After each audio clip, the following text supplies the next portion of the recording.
రాజమండ్రి కల్తీపాల ఘటన తర్వాత అధికారులు అలర్ట్ అయ్యారు. కాకినాడలో ఆహార నియంత్రణ శాఖ అధికారులు పాల కేంద్రాల్లో తనిఖీలు చేపట్టారు. రైతుల నుంచి సేకరిస్తున్న పాలను ఏ విధంగా భద్రపరుస్తున్నారో పరిశీలించారు. పాల శాంపిల్స్ ను సేకరించారు. ల్యాబ్ రిపోర్టు వచ్చిన తర్వాత చర్యలు చేపడతామంటున్న అసిస్టెంట్ ఫుడ్ కంట్రోలర్ శ్రీనివాస్తో మా ప్రతినిధి రాజేష్ ఫేస్ టు ఫేస్. నేపథ్యంలో కాకినాడలో ఫుడ్ ఇన్స్పెక్టర్లు అయితే తనిఖీలు చేస్తున్నారు. ప్రస్తుతం మన వద్ద ఫుడ్ ఇన్స్పెక్టర్ ఉన్నారు. వారి అడిగి మరింత సమాచారం అడిగే ప్రయత్నం కూడా చేద్దాం. సార్ చెప్పండి, ఇప్పటికే మీరు అంటే ఈ కాకినాడ చుట్టుపక్కల ప్రాంతాల్లో కూడా హోటల్స్ కూడా తనిఖీలు చేశారు. అదేవిధంగా ఈ కల్తీ పాల నేపథ్యంలో ఏవైతే ఈ గాంధీనగర్లో ఉన్న రైతు పాలు కూడా తనిఖీ చేశారు. అసలు ఇక్కడ ఏమైనా గుర్తించారు మీరు? అంటే రాజమండ్రిలో ఈ మధ్య జరిగింది దురదృష్టమైనటువంటి సంఘటన. ఎందుకంటే అక్కడ పాలు అనేటువంటివి స్టోర్ చేసేటప్పుడు అది ఇంకా ఇన్వెస్టిగేషన్లో ఉంది.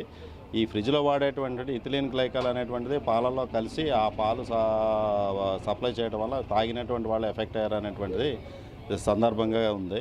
సో కాబట్టి దాన్ని పురస్కరించుకొని commissioner of food safety, state commissioner of food safety గారు, మరి అదేవిధంగా డైరెక్టర్ ఆఫ్ ఐపీఎం గారు స్పెసిఫిక్ ఇన్స్ట్రక్షన్స్ అనేటువంటివి ఇవ్వడం జరిగింది. ఈ 2 రోజులు ఇవాళ రేపు కూడా ఈ మిల్క్పై స్పెషల్ డ్రైవ్స్ అనేటువంటివి కండక్ట్ చేసి అన్ని జిల్లాల్లోనే ప్రతి జిల్లాల్లో కూడా స్పెషల్ డ్రైవ్స్ అనేటువంటిది కండక్ట్ చేయమని అని అన్నారు.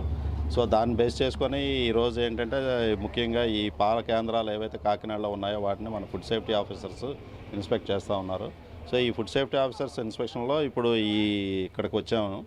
సో ఇక్కడ ఏంటంటే ఈ పాలు అనేటువంటిది తీసుకొచ్చి రైతుల నుంచి ప్రొక్యూర్ చేసుకొని వాటిని ప్యాకెట్ చేసి ఆ ప్యాకెట్ని స్టోర్ చేసి అమ్ముతూ ఉన్నారు.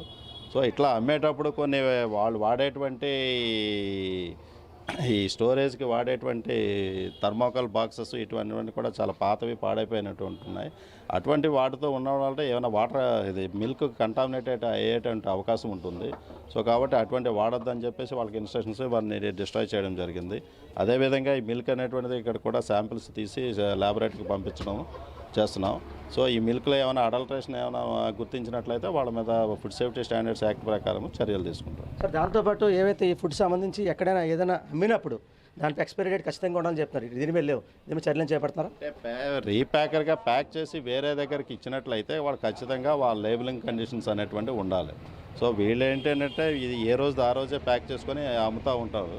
సో కాబట్టి వాళ్ళు ఉండేటప్పుడు ప్యాకెట్ అంటే మామూలుగా కంటైనర్లో ఇవ్వటమో లేకపోతే వేరే చేయాలి. సో అలా కాకుండా ఉన్నందుకని ఇక్కడ ప్యాక్ చేసేస్తున్నారు. అంటే ఏ రోజు ఆ రోజు నుంచి మీరు చెప్తున్నారు, దాన్ని మీరు ఏ రకంగా నిర్ధారించారు? శాంప్లింగ్ చేశారా? ఏది ఏ రోజు ఆ రోజు నుంచి మీరు చెప్తున్నారు అంటే వారు చెప్పిన మాటల మీరు చెప్తున్నారు అంటే ఏ రోజు ఆ రోజు చెప్పి మీరు శాంప్లింగ్ చేయడం కానీ లేకపోతే ఏం నిర్ధారించారు కదా? శాంపుల్ తీసుకుని ఎందుకంటే ఇది పాడైపోయడం దీనికి షెల్ఫ్ లైఫ్ ఎక్కువగా ఉంటుంది గీక్ అయితే. సో ఆ గీక్ అనేటువంటిది దాని టెస్టింగ్ అనేటువంటిది కూడా తీసి పంపించడం జరిగింది. సో ఆ శాంపిల్స్లో ఏమైనా అడల్ట్రేషన్ ఉన్నట్లయితే యాక్షన్ తీసుకుంటారు. ప్రధానంగా చూసుకుంటే రాజమహేంద్రవరంలో అక్కడ ఉన్న చుట్టుపక్కల హోటల్స్కి వారు తనిఖీ చేస్తున్నారు. అయితే ఇప్పటికే 100 కేజీల కొద్దు ఫ్రిడ్జ్లో స్టోరేజ్ చేసిన చికెన్ కూడా వారు గుర్తించారు. అయితే ఈ గత 4 రోజుల నుంచి 20వ తేదీ నుంచి కూడా ఇంత ఇష్యూ బర్న్ అవుతుంది. మీరు 20వ తేదీ నుంచి ఇప్పటిదాకా కూడా హోటల్స్ కానీ లేకపోతే వారు వాడే నూనె కానీ అంటే ప్రతి దాంట్లో కల్తీ జరుగుతుంది. అంటే నూనె నుంచి కానీ ప్రతి కలుతుంది. మీరు ఈ 4 రోజుల నుంచి ఏమైనా తనిఖీలు చేశారా? ఈ రాజమండ్రిలో అనేటువంటిది జాయింట్ ఇన్స్పెక్షన్స్ అనేటివి కండక్ట్ చేయడం జరిగింది. ఎందుకంటే విశాఖపట్నము, తిరుపతి, విజయవాడలో ప్రీవియస్గా కండక్ట్ చేశారు. అదేవిధంగా రాజమండ్రి, ఒంగోలు, గుంటూరులో కూడా ఈ ఇన్స్పెక్షన్స్ జాయింట్ ఇన్స్పెక్షన్స్ అది లీగల్ మెట్రాలజీ డిపార్ట్మెంట్ తోటి plus food safety department joint inspections conduct చేయడం స్పెసిఫిక్గా ఇన్స్ట్రక్షన్స్ అనేటువంటిది కమిషనర్ ఆఫ్ ఫుడ్ సేఫ్టీ నుంచి వచ్చాయి. సో ఆ రకంగానే రాజమండ్రి గత 6వ తేదీని ఈ 10 జిల్లాల నుంచి మనం ఫుడ్ సేఫ్టీ ఆఫీసర్స్ని తీసుకొచ్చి జాయింట్ ఇన్స్పెక్షన్స్ చేయడం జరిగింది. అలాగే లీగల్ మెట్రాలజీ డిపార్ట్మెంట్తో కలిసి జాయింట్ ఇన్స్పెక్షన్స్ చేయడం జరిగింది. ఇక్కడ మిగతా జిల్లాల్లో ఏంటి అంటే మిగతా ప్లేస్లో రెగ్యులర్గా ఇన్స్పెక్షన్స్ అనేటువంటివి చేస్తూ ఉన్నాము. ఇక్కడ కూడా కాకినాడలోని ఈ food safety officers regular inspections వాళ్ళకు ఉండేటువంటి దీని ప్రకారం గైడ్లైన్స్ ప్రకారం చేస్తూ ఉంటారు. అంటే ప్రధానంగా చూసుకుంటే ఈ ఆహార నియంత్రణ మండలికి సంబంధించి ఈ ఫుడ్ సేఫ్టీ డిపార్ట్మెంట్లో 7 నియోజకవర్గాలు అంటే కాకినాడ జిల్లాలో 7 నియోజకవర్గాలు ఉన్నప్పటికీ కూడా సిబ్బంది కొడుతున్నారు. అంటే ఇక్కడ 3 పనిచేస్తున్నారని చెప్పి ఒక వినికిడి కనపడుతుంది. దాంట్లో ఎంతవరకు వస్తుంది? మన జిల్లాకైతే 2 ఫుడ్ సేఫ్టీ ఆఫీసర్సే ఉన్నారండి. So food safety officers requirement అయితే ఉంది. సో దాన్ని గవర్నమెంట్లో కూడా మూవ్ చేస్తూ ఉన్నారు. సో ఎక్కువ మంది ఫుడ్ సేఫ్టీ ఆఫీసర్స్ అపాయింట్ చేయమని ఎప్పటి నుంచో అడగటం అనేది జరుగుతుంది. చూసాం కదా ఏవైతే ఈ ఆహార నియంత్రణ మండలికి సంబంధించి అంటే సిబ్బంది అయితే కొంతమంది కొరతున్నారు. ఈ కాకినాడ జిల్లాలో సంబంధించి 7 నియోజకవర్గాలు ఉన్నప్పటికీ కూడా 2 సిబ్బందే ఉన్నారు. దానివల్ల కొంత ఆలస్యం అవుతుందని చెప్పి మరో పక్క ఏవైతే ఈ గాంధీనగర్లో ఉన్న రైతు పాలు సంబంధించి రైతు పాలలో కూడా వారు తనిఖీ చేయడం జరిగింది.